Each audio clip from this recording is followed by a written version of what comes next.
Lalu yang keempat, kepribadian. Kalau kita bagi dominan, influence, steadiness, compliant, DISC. Orang yang PD-nya cenderung tinggi mana? D. Mungkin D sama I itu sebenarnya D paling tinggi. Karena D itu orang yang berani menghadapi challenge.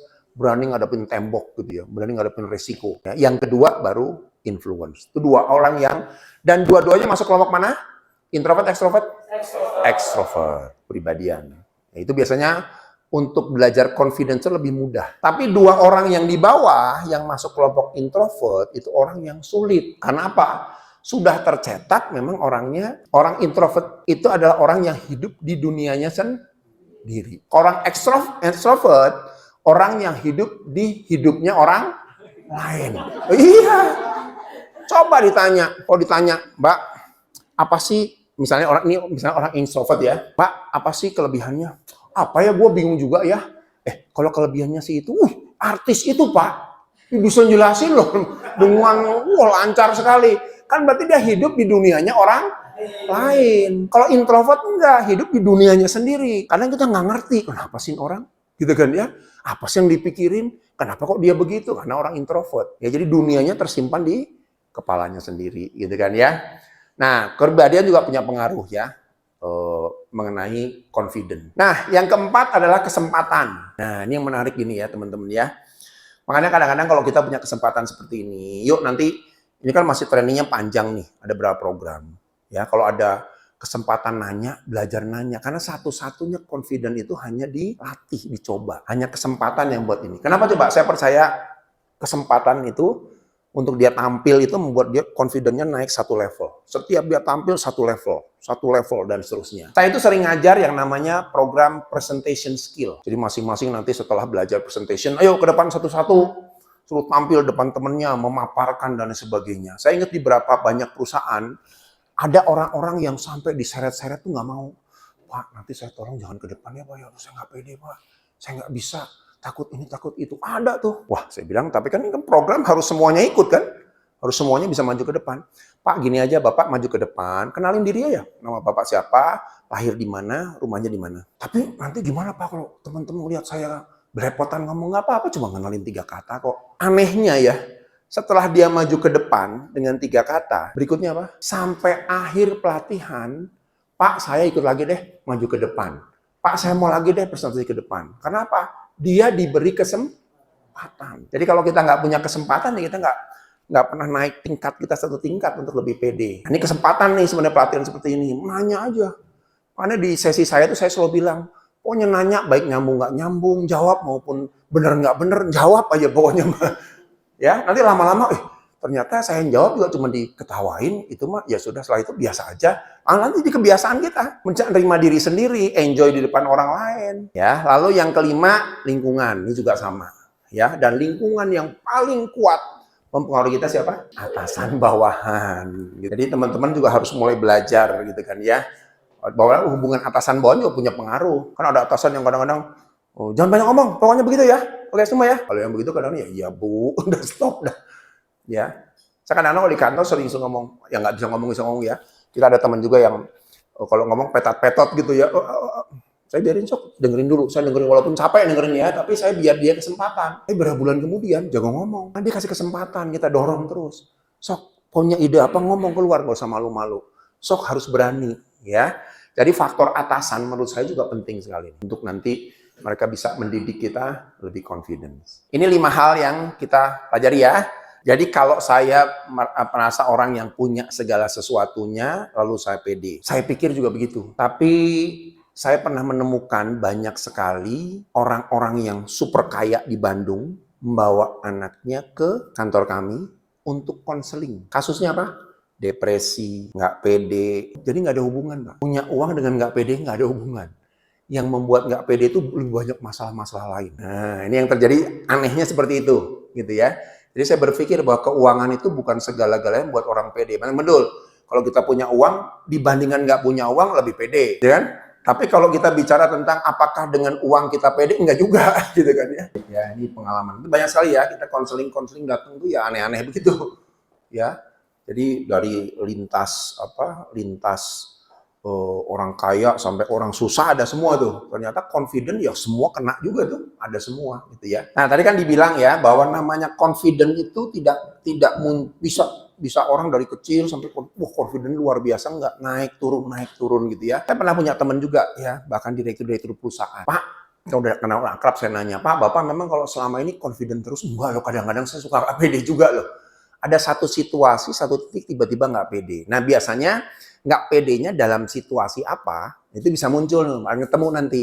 Nanti kita coba referensi dulu ya, saya nggak pede dalam kondisi apa biasanya. Nah, kalau saya sendiri pribadi ya, saya nggak pede itu, saya kadang-kadang trainer ya, mana-mana training mulai dari level atas sampai level bawah, tapi ada kadang-kadang saya nggak pede, lalu saya pelajari apa yang buat saya nggak pede. Oh, kalau saya kurang tidur, lalu saya nggak belajar benar-benar untuk pelatihan itu, saya pasti ya tiba-tiba drop nggak pedenya.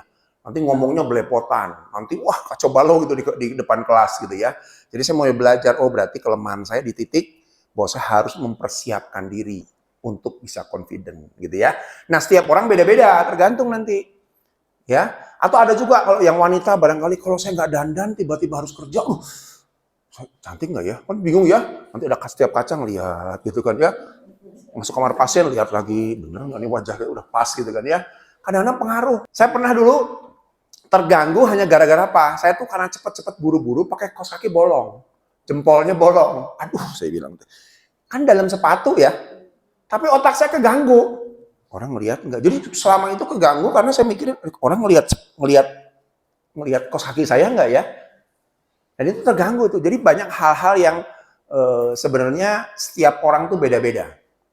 Ya, jadi kita harus tahu dulu yang mana. Kalau saya tanya misalnya, Mbak pernah nggak satu waktu, ini berapa lama udah kerja di sini? Jadi kalau saya sudah tahu kelemahan saya nggak pede karena satu situasi tertentu, ya jangan dilakukan karena itu akan membuat kita jadi nggak pede seumur. Jadi nggak pede setiap orang tuh nggak bisa disamakan. Ya kalau Mbak ini satu karena bahasa Inggris saya bermasalah, melihat orang boleh lewat udah deg-degan ya. Aduh jangan sini, mau jangan ke sini gitu kan ya. Beda-beda gitu ya. Yang tadi saya bilang ya, jadi fluktuatif, nggak bisa diukur secara matematis akan. Nah, ini berkaitan juga dengan tadi ya. Jadi kita ini terlalu overthinking. Overthinking itu kita seringkali terlalu mendengar omongan orang, betul ya? Padahal pertanyaan saya begini, ketika orang itu ngomong, apakah dia sudah menganalisa kita atau hanya asal ngejeplak? Lu nggak mampu lah. Bener nggak dianalisa, bener nggak kan? Asal ngejeplak. Tapi karena kita terlalu sensitif, terlalu kita tangkap, kita tempel di kepala kita. Nah, jadi kita kadang-kadang bukan soal omongan orangnya yang masalah, tapi sensitivitas respon kita terlalu aktif, gitu ya. Jadi kadang-kadang kita harus mikir gini, orang boleh ngomongin saya apa saja, silahkan, tapi yang menentukan hidup saya adalah saya. Yang menentukan bahwa ini benar atau enggak adalah saya. Nah, harusnya gitu. Tapi ada orang yang karena terlalu oversensitif itu ditangkapnya sampai kebayang bener enggak ya saya bodoh, bener enggak saya enggak mampu, bener. Nah, itu yang salah. Ya. Jadi di situ bukan soal positif negatif dilaci tadi, tapi lebih cenderung statement orang itu ditambah dengan emosi yang salah. Sehingga membuat kita semakin drop. Guru di sekolah aja, berapa banyak kata-kata guru itu bisa membuat fatal. Saya tuh ingat ya, di tahun 2008, 2009, kita pernah ngetes satu sekolah. Itu sekolah baru pertama kali ngetes IQ, baru pertama kali nih. Dites lah sama kita. Kan ada IQ-nya tuh, dari 70 sampai dapat 70, 80, kita udah sebutin bahwa IQ yang terbaik itu 100 ke atas. IQ yang ke bawah nih jeblok, IQ yang di bawah 80 sampai 70 ini parah nih. Siswanya bermasalah gitu kan dia. Nah, kita kan polos-polos aja. Kita bagiin lah laporannya ke masing-masing orang tua anak. Orang tuanya ngasih ke anaknya. Apa yang terjadi? Besoknya banyak anak bermasalah. Karena apa? Ngelihat hasilnya. Oh, kamu tuh bodoh loh, Nak. Masa aku mau 70 anaknya gitu mah. Jadi saya bodoh, padahal rajin dia. Padahal pintar, juara 1, jeblok jadi juara terakhir. Gara-gara dikasih nilai yang salah. Bukan salah nilainya benar, tapi harusnya kita harus bijaksana juga ya. Nah, omongan orang tuh sama, kadang-kadang juga kita harus bijaksana, pilah-pilah. Ah, biarin aja dia ngomong, tahu apa sama saya. Awas ya, gue buktiin. Nah, orang ngomongin menjelekkan kita. Kalau saya dulu kenapa bisa sampai seperti sekarang ya? Saya dulu orang nggak pede, saya orang tipe steadiness compliant. Pemalu, penakut. Kalau ada tamu di rumah tuh ngumpet. Ketemu temannya mama orang tua tuh, aduh, jangan mau, kenalan mau, jangan. Itu saya dulu. Tapi saya berpikir, kalau saya gini terus, kapan saya berubah? Ya, nah, akhirnya saya rubah cara berpikirnya gimana coba? Kalau ada orang yang bilang, Bre, lu payah lu, pasti nggak bisa begini-begini. Dalam hati saya bilang gimana? Oke, someday saya, ada teman lagi yang jelekin lagi, oke, someday saya buktikan. Apa yang terjadi? Karena saya merecovery, melawan hal-hal negatif tersebut, apa yang terjadi? Saya punya kekuatan untuk menjadi berhasil. Itu caranya, gitu ya. Jadi bukan omongan orang mah, yang namanya orang ya. Ada orang yang namanya chronic complainer, ada kerjaan yang komplain terus gitu ya. Iya, komplain tuh kayaknya udah makanan hari-hari tuh. Kalau nggak komplain tuh nggak hidup dia. Ada yang begitu. Jadi terus ada orang yang negatif sama orang. Dia jelekin si itu, jelekin si itu. Yang paling benar siapa? Dirinya sendiri. Ada yang begitu. Nah, hati-hati sama orang-orang gini kita hindari ya, biarinlah ngomong, biar kayak burung ngomong aja lah, berkicau. Who cares? Yang tahu saya adalah saya. Yang ngerti saya adalah saya.